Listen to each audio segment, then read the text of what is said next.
Cancer ರೋಗಿಗಳು ಅವರ ಮನೆಗಳಿಂದ ಆಸ್ಪತ್ರೆಗೆ ಬಂದು ಒಂದು ಡ್ರೆಸ್ಸಿಂಗ್ ಆಗಲಿ ಅಥವಾ ಕಾಯಿಲೆ ಬಹಳ ಮುಂದುವರೆದಿದ್ರೆ ಅವರಿಗೆ ಬರೋ ಅವಕಾಶ ಇಲ್ಲದೆ ಇದ್ರೆ ವಯಸ್ಸಾಗಿರೋರು ಮನೆಯಲ್ಲಿದ್ದು ಅವರು ಪ್ರಯಾಣಗಳು ಮಾಡೋದು ಕಷ್ಟ ಆದರೆ ಏನು ಅವರಿಗೆ ಮುಂದೆ ದಾರಿ ಅನ್ನೋದಕ್ಕೆ ನಾವು ಡಾಮಿಸಿಲರಿ ಕೇರ್ ಯೂನಿಟ್ ಅಂತ ಒಂದು ಪ್ರಾಜೆಕ್ಟ್ನ ತಗೊಂಡ್ವಿ.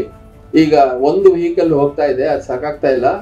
ಇನ್ನೊಂದು 3-4 ವೆಹಿಕಲ್ ಇದ್ರೆ 4 ದಿಕ್ಕುಗಳಲ್ಲಿ ಆಸ್ಪತ್ರೆಯ ಸೌತ್, ಈಸ್ಟ್, ವೆಸ್ಟ್, ನಾರ್ತ್ ಎಲ್ಲ ದಿಕ್ಕುಗಳಲ್ಲೂ ವೆಹಿಕಲ್ಗಳನ್ನ ಕಳಿಸಿ ಒಬ್ಬಳು ನರ್ಸು, ಒಬ್ಳು ಹೆಲ್ಪರು, ಒಂದು ಡ್ರೈವರು ಇದ್ರೆ ಅದರಲ್ಲಿ ಮನೆಗಳಿಗೆ ಹೋಗಿ ಸ್ನಾನ ಮಾಡಿಸೋದು, ವಾಕರ್ ಕೊಡೋದು, ಆಕ್ಸಿಜನ್ ಕಾನ್ಸಂಟ್ರೇಟರ್ ಡಿಸ್ಟ್ರಿಬ್ಯೂಟ್ ಮಾಡೋದು, ಒಂದು ಏರ್ ಬೆಡ್ ಕೊಡೋದು, ಬೆಡ್ ಸೋರ್ಸ್ ಡ್ರೆಸ್ಸಿಂಗ್ ಮಾಡೋದು, ಏನಾದರೂ ಒಂದು ಇಂಜೆಕ್ಷನ್ ಕೊಡೋದು, ಏನಾದರೂ ಮಾಡ್ಬೋದು. ಅದರಿಂದ ಅವರಲ್ಲಿಂದ ಇಲ್ಲಿಗೆ ಬಂದು ಸುಮಾರು 1000 ರೂಪಾಯಿ 800 ರೂಪಾಯಿ ಖರ್ಚು ಮಾಡೋದಕ್ಕಿಂತ ಇಲ್ಲಿ ಬಂದು ಡಾಕ್ಟ್ರುಗಳಿಗೋಸ್ಕರ 1-2 ಗಂಟೆ ಕಾಯೋದಕ್ಕಿಂತ ನಾವೇ ಅಲ್ಲಿಗೆ ಹೋದ್ರೆ ಸುಲಭವಾಗ್ಬೋದೇನೋ, ಎಲ್ಲ ಒಂದು ಫೋನ್ ಕಾಲ್ನಲ್ಲಿ ಇತ್ಯರ್ಥಗಳಾಗ್ಬಿಡುತ್ತೆ ಇದು ಅಂತ ನಾನು ಅವ್ರಿಗೆ ಹೇಳಿದೆ.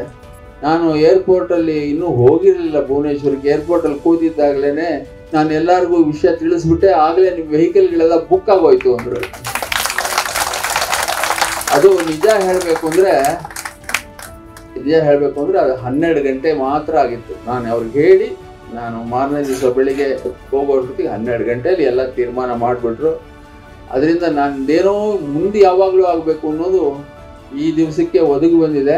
ಯಾಕೆಂದರೆ ಎಲ್ಲ ಒಳ್ಳೆ ಕೆಲಸ ಆಗೋದಿದ್ರೆ ಎಲ್ಲರೂ ಕೈ ಜೋಡಿಸ್ತಾರೆ, ದೇವ್ರೂ ಅದಕ್ಕೆ ಸಂಪೂರ್ಣವಾಗಿ ಒಪ್ಪಿಗೆ ಕೊಡ್ತಾನೆ. ಶಾರದಮ್ಮನವ್ರ ಕೃಪೆ.